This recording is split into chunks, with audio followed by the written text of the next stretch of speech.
let's talk about the laning. So you have a Spectre and Warlock.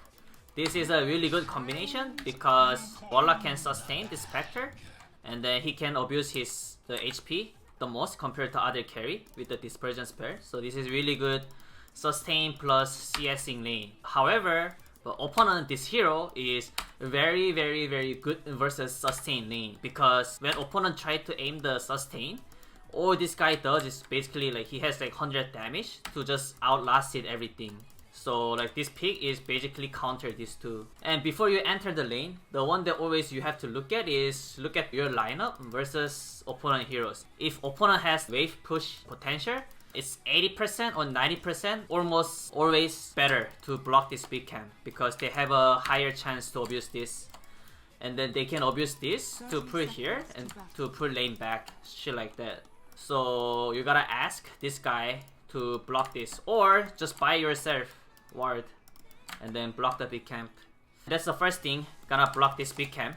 And second thing, usually I have my Warlock to cover my regen, so my entire plan is stacking the net worth of my hero, especially stats for the lane.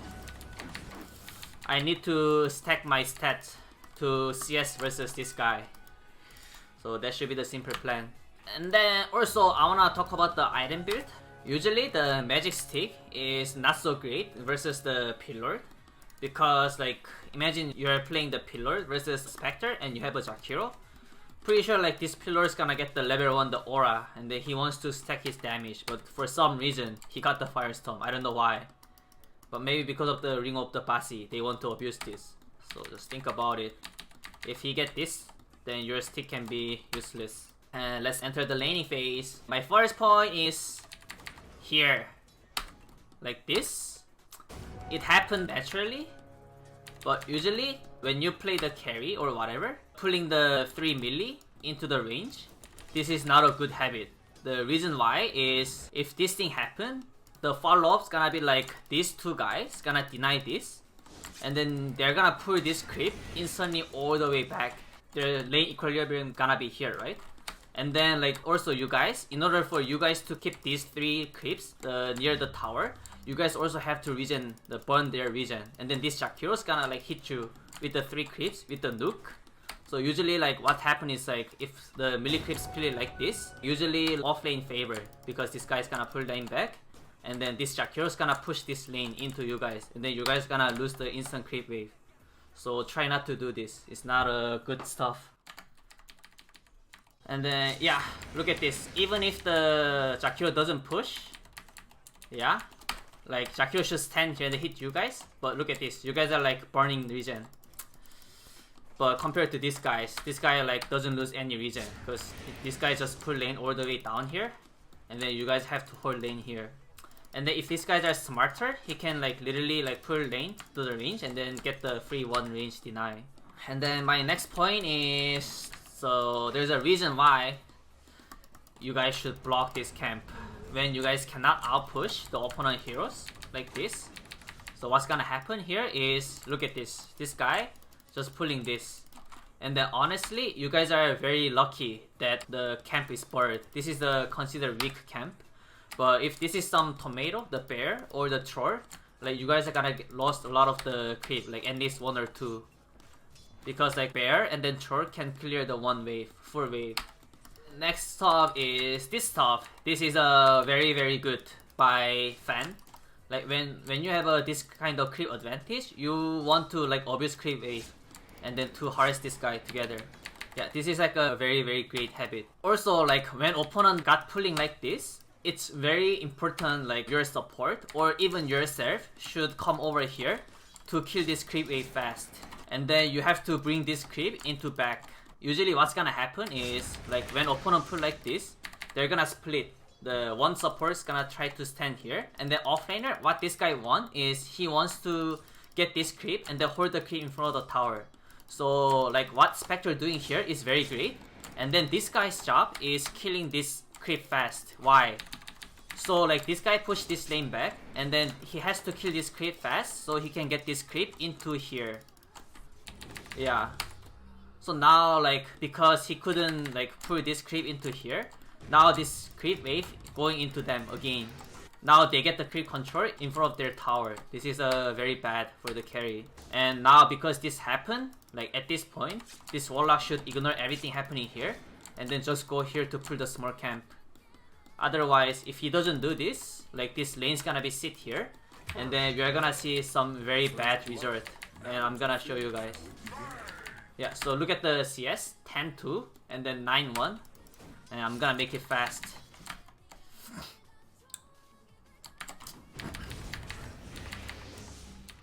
Yeah. And you guys are like losing so much. This pillar has like so much damage, stronger than you. And he's literally denying everything. And then contesting every CS.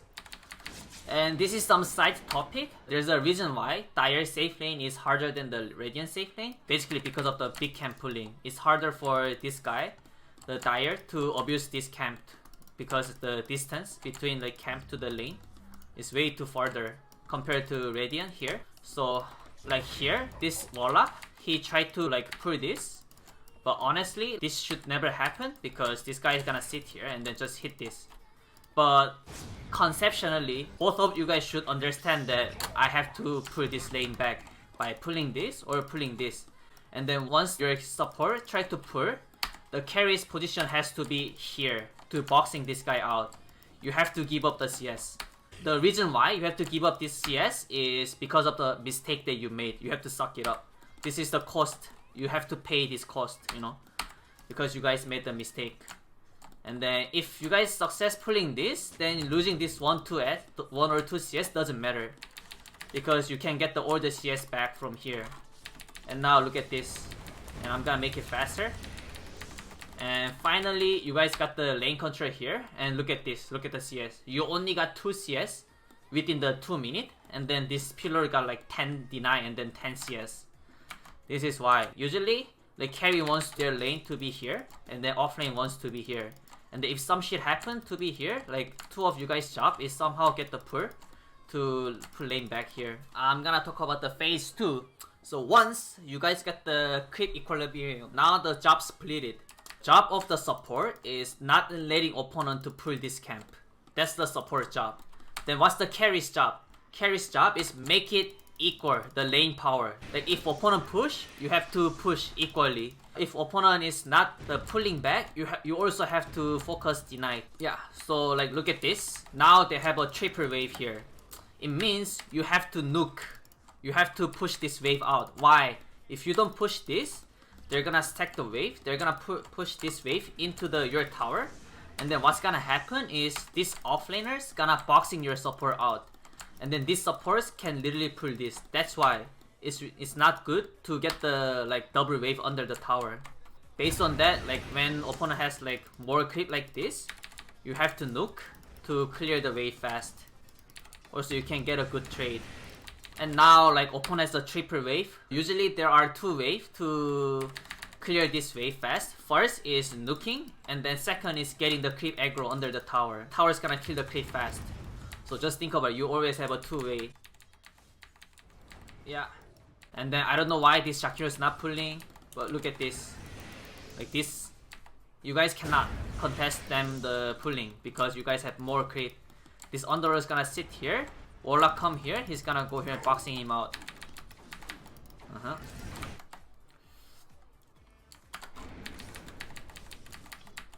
And then yeah, they pull this. And then he cut off like this, which is great. And now the creep got splitted. And then it's a good trade, 2v1. You always abuse this 2v1 the situation, which is great. And then like what you want here now is, now you lost the creep equilibrium. So what you want to do is you want this creep to get back here. And in order to do that, you let this range creep to clear this fast. And then before the pillar comes towards this wave, what you want to do is you want to kill this range creep after this. Yeah, from now, you want to start to right click this guy. Because you don't want him to contest your range creep. Also, you don't want them to have a double creep wave. And some shit happened here, but it doesn't really matter. And now it's the same thing, so pause. So you got the creep control, What you want to do, you want to have a creep equality. And then now opponent has more wave. it means you have to kill their wave. And then another thing here, so whenever you have a like 2v1 situation, especially against the Underlord, it's very important to go on him every time. And then force this guy to use the Firestorm beside of the creep wave. Like this kind of situation, like two of you guys should run at this guy. But if you just ignore this guy and then run into the lane, what he's gonna do is he's just gonna use Firestorm on top of hero and then creep wave. Like this is like really efficient play from him. So in order to prevent that, like it's very important two of you guys to trade this guy next to the creep wave, not on top of the creep wave. And Jakiro came back, same thing. Too much wave. What you want to do is you want to kill this wave fast, and then Pillar has this Firestorm. So get the creep aggro, pull under the tower, and then you want to do this. Yeah, so like when you got lane control like this, usually it's not a good idea to pull this creep into under the tower to last hit. But this is exception case. Because Pillar has so much more damage than you, in order for you to last hit, you need to get this creep aggro under your tower. But like, if I do that, I'm gonna lose the lane control. But doesn't really matter. Why? Because Pillar is gonna use Firestorm to push lane anyway. But what if this guy doesn't use it? Then you know how to force this guy's spells, right? Two of you guys just go on this guy, then he's gonna use the Firestorm to push lane out. So same thing, like here, you have to pull the lane back under the tower, and then lane's gonna go into them. While going into them, two of you guys use spell on the Pillar, then he's gonna use the Firestorm, he clear this wave, then you get the creep control again. Shit like that. You understand? Can you imagine the picture? So that should be the case. Like keep trading. And then one last thing is, whenever this guy used the spell, you want to cast your spell together. So since this guy used the Fatal Bond on the wave, you want to use the stick, drop the wristband, use the stick, and then nuke the wave together. So it's better trade, yeah. And then after this, basically laning phase is over. Should I just hit the jungle after fucked up that much? No. You gotta ask support to pull, and then you gotta boxing the opponent support out. Or if he doesn't do it, maybe you gotta just do it by yourself, bro. Honestly. You don't expect your pop support to do it. You're gonna lose like 2 or 3 creeps, but it doesn't really matter. So let's go for the second one, bro. So right now, they have lane push, this guy spam, but you guys also have spam and spam. I'm gonna say it's a debatable. You can block this or you don't have to block this. It's easy for you to abuse this too. But if you're playing like this lineup, like the Jakiro Rubik in the Dire, I recommend you to block this. But because you're a Radiant, you can utilize on this. And then first, this is a very good trade, good target, going for the Rubik. But chasing is too much. So because of this chasing, CM's dead. Maybe CM's positioning was bad too, but... And then another thing, when this CM is dead like this, look at your resources, you need the serve. So either ask this guy to buy serve for you, or you gotta buy serve by yourself. And then, a very important thing happened. Radiant Dire doesn't really matter. It's all the same. Carry wants their lane to be here. Like here. Off lane wants their lane to be here. And then, you press Alt, look at this. The where lane meets is very bad for the Radiants right now. Why? Because press Alt, where's your range creep? Like your tower range is like this creep meets almost like close to this tower range. So what's gonna happen is if you like click once opponent hero, which like naturally happen, like this creep naturally goes under the tower.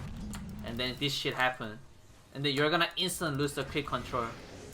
So usually what you want to do is like when creep meets like this, you want to get the right click these guys and then pull the creep aggro under this. You stand here, right click this guy and then pull the creeps right downside. That's what you want to do. Yeah.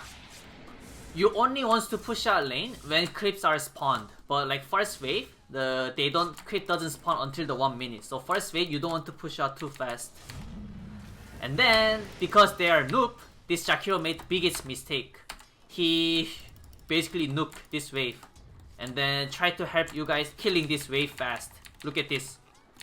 Yeah.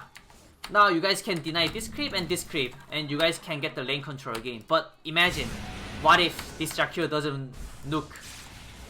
Like they just pull this wave all the way back here, and now they have like so much space from here to harass you guys down with the double nuke, right? It's not a good scenario. But this Jakiro made the big mistake here. That's why even though you guys did mistake, opponent also made mistake. That's what happened. Yeah? So you guys got the instant lane control back, which is good. And now lane is in a good position. So now it's the second phase. So now you got the creep lane control. At this point, what you want to do is you want to check it up, the creep. Why?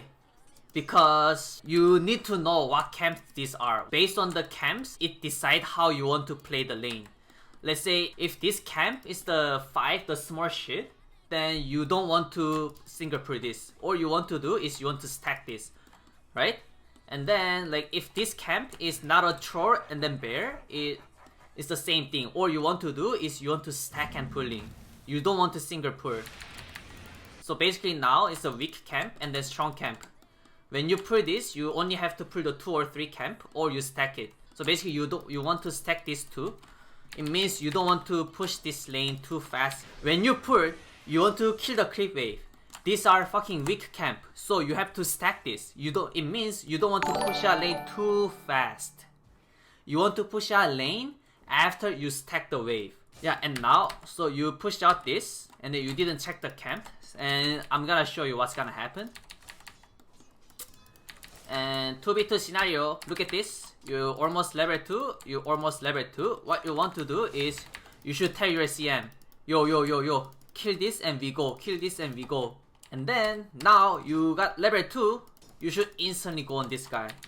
2 of you guys going on this guy, the wave's gonna push into them, but doesn't really matter. Why?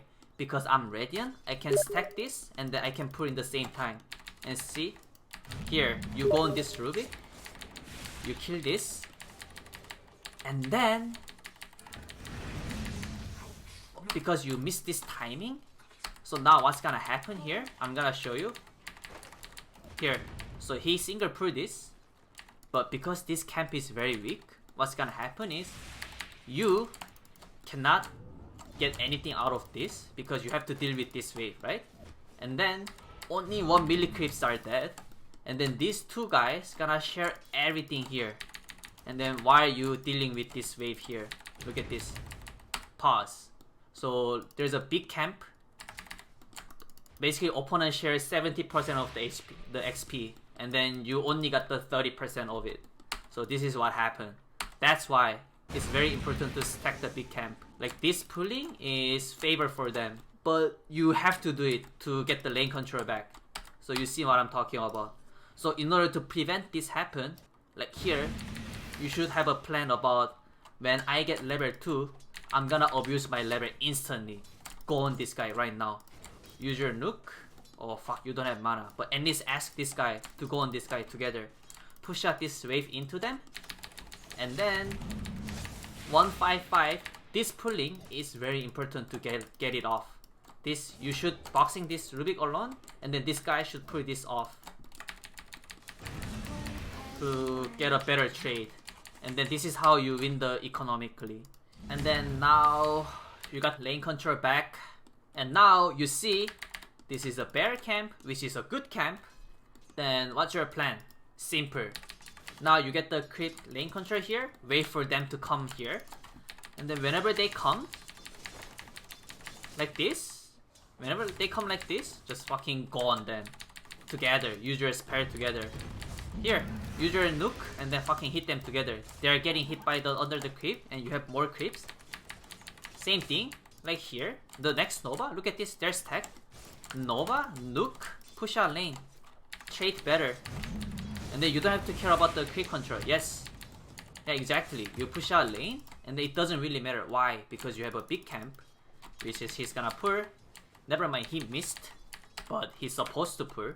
This is basically everything I prepare for the laning. After this, it's the same concept. How you want to lane as a Radiant is you get the lane control, And then when you get the lane control, you want to trade them with the creep wave. So you make a double wave like this. You push out lane, and then because you have a double wave, and now they have to deal with this wave, and you want to deny the next wave with the big camp. And then this is how you slowly winning the lane economically.